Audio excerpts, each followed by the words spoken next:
Cox's Bazar, Bangladesh. Un mois après le début du nouvel exode des Rohingyas, le Bangladesh a désormais la lourde charge de 700,000 réfugiés, et se trouve diplomatiquement désemparé face à cette crise humanitaire d'ampleur vouée à durer.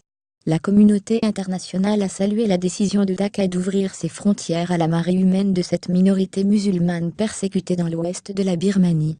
Cependant, estiment les spécialistes, la première ministre Sheikh Hasina ne peut guère espérer d'aide de pays alliés pour gérer ces réfugiés, ou persuader la Birmanie de les réadmettre. Si une solution n'est pas trouvée, l'hospitalité du Bangladesh envers les Rohingyas pourrait très nettement se refroidir, préviennent-ils. Le Bangladesh ne peut pas gérer cette situation seul, prévient Champa Patel, directrice du programme Asie de l'Institut britannique Chatham House. C'est densément peuplé, pauvre et historiquement déjà le refuge de déplacés de la communauté Rohingya.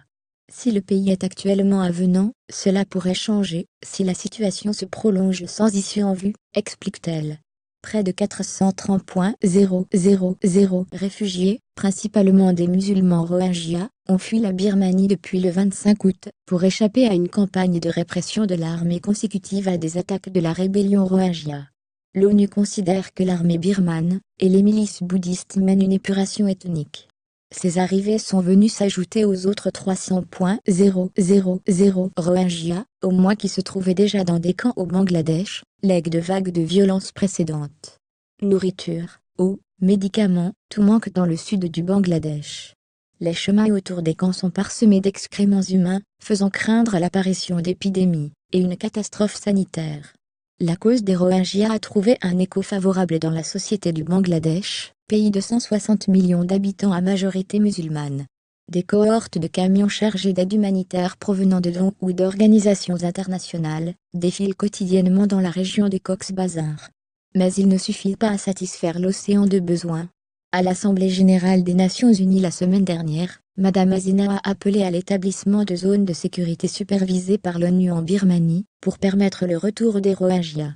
La Birmanie n'a pas répondu à cette requête. Intérêts économiques. Le Bangladesh espère que la pression internationale obligera la Birmanie à réadmettre les Rohingyas, communauté que Naypyidaw considère comme étrangère. Mais ni Dhaka ni les capitales occidentales, qui se sont émues de la crise humanitaire, n'ont de véritable prise sur la dirigeante birmane Aung San Suu Kyi et la très puissante armée à la manœuvre dans ce conflit. L'Occident craint de mettre en péril la fragile transition démocratique en Birmanie, qui émerge à peine d'un demi-siècle de dictature militaire. L'armée de la Birmanie a les clés de la résolution de la crise, dans l'immédiat et à court terme, explique Alaf Aliria, professeur à l'université de l'État américain de l'Illinois et expert des relations banglado-birmanes.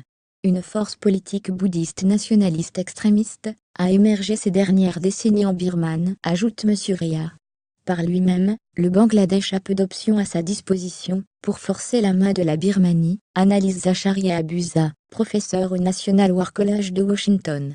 Les organisations régionales, comme l'Association des Nations d'Asie du Sud-Est Océan, ne se montrent également guère enclines à s'impliquer dans la résolution du dossier. Le sujet des Rohingyas divise énormément au sein de l'ASEAN, explique M. Abuza.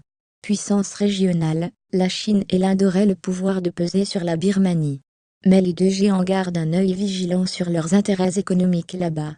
Pékin et New Delhi ont des investissements dans le pays qu'ils ne veulent pas voir menacés à cause de la crise actuelle, décrypte Mme Patel de Chatham House. Les généraux birmans n'écoutent de toute façon que même, juge M. Abuza. La direction de l'armée birmane a pris en compte les coûts diplomatiques de ces actions. Je crois qu'il est important de comprendre qui attendait de faire cela depuis longtemps, affirme-t-il. Ailleurs, sur le web, contenu proposé par Taboola.